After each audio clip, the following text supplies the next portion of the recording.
Superheavy World Chalice Kaiju Negate pile with Volcanic Diabellstar. You're going to be intrigued by some of these decks from this week. Make sure you guys smash the living crap out of that subscribe button so you guys don't miss out on more awesome content.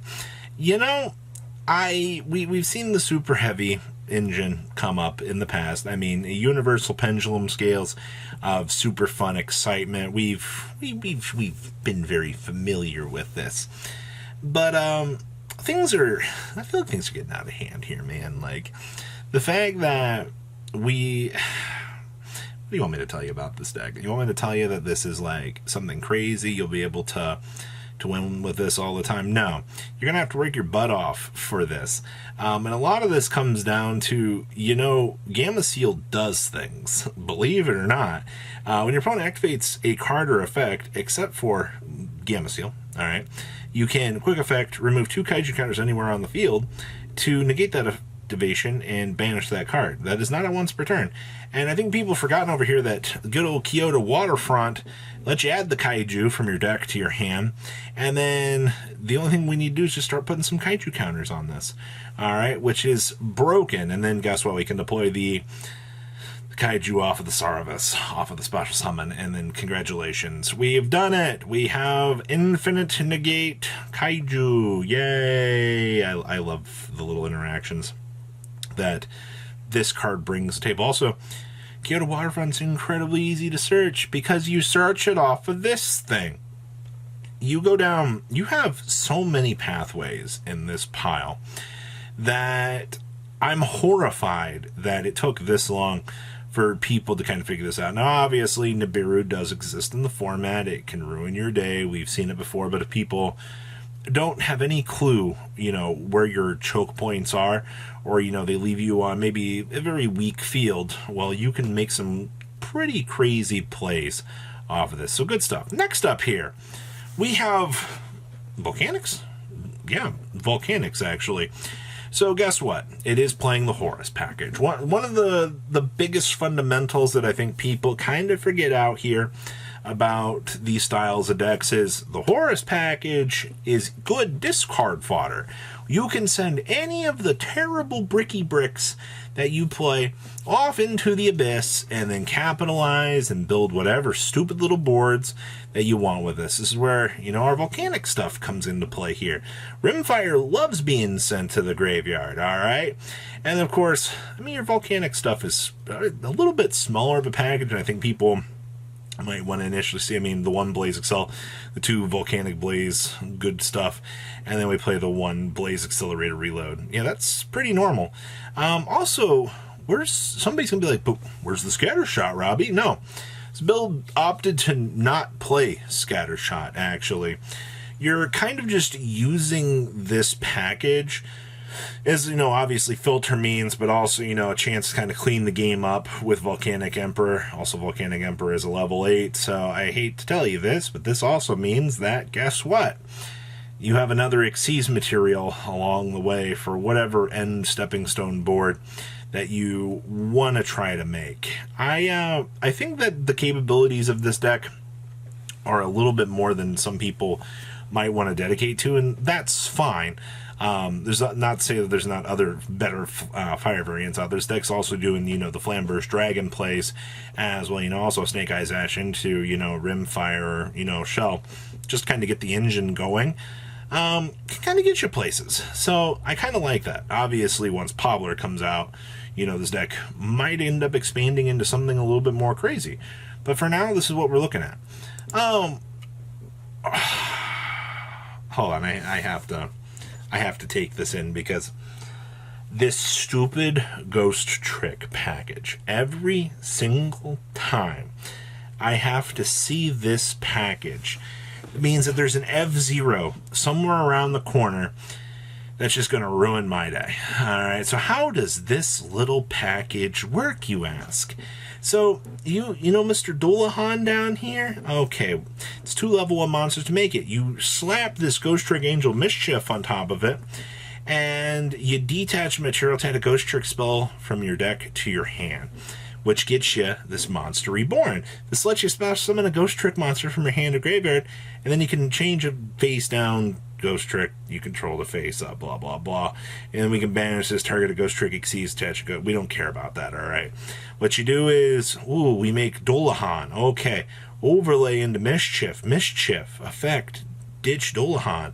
Search this. Oh boy. Monster Reborn. Dolahan. Overlay this on top of it. Yay! We've met the conditions to make F-Zero 2 monsters of the same rank, except for number monsters. Congratulations. You've made F-Zero. In the current format, especially seeing Nor's not really enough anymore. So if we put this thing next to it, wow, 2 unaffected boss monsters. Yeah, that really seems like it's going to be fun.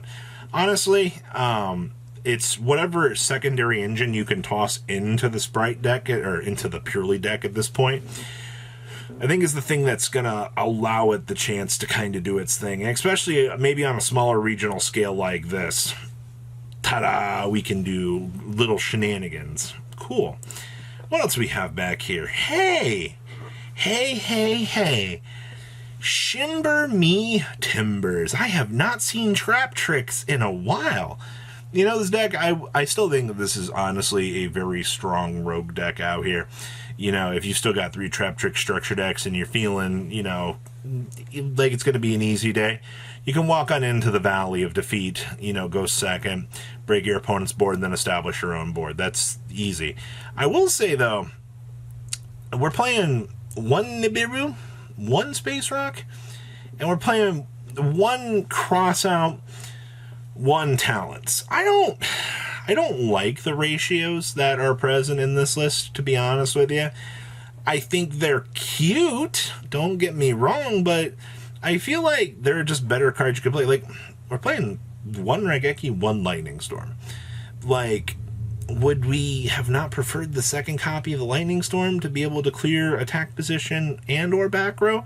Depending on the city. You see, those are the questions kind of got to ask yourself. Also, only 1 pink in here. I feel like this would be a deck that you would want to see multiple Pinkertops in to kind of assist you with needing to break through these more troublesome boards. I don't know. I don't have much other thoughts about this.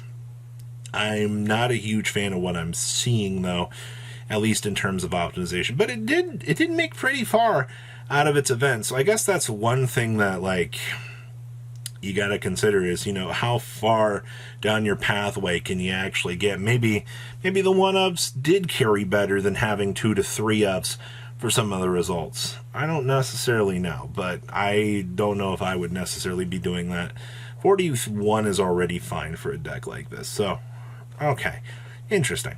And our last list here is the Vanquishal list that got second place out of the YCS this past weekend. I actually wanted to showcase this because it's Vanquishal, man. The fact that Vanquishal still is a very strong rogue pick for the meta. Also, this card right here is, if you can see Dimension Shifter for days, you will do fine. This card is the best thing ever. Also, remember Fenrir into a fire monster to reveal for the Kaiser. Also, 1 Kaiser Varius. We've seen builds jump back and forth. Do I want to play 2 to 3, or excuse me, 1 to 2 Kaiser Varius? I feel like 2 is a little bit stronger, but in this case, this ended up working out. And then we have the best board breaker in the whole wide world, Yield Super Poly, to guide you on your way. Also, interesting to see some magic deflectors down here. I guess in a format where you might be seeing a little bit more runic, something like this definitely tends to help you out. And also this is a cute little card here too.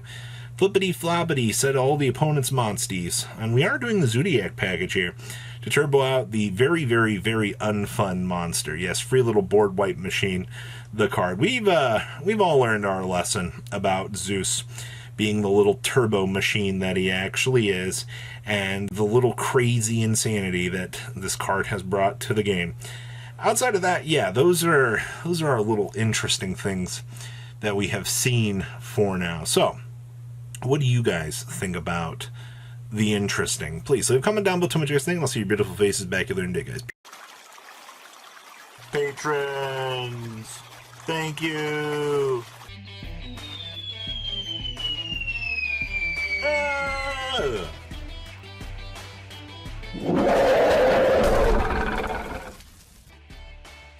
Thank you so much for watching. Check out these other videos.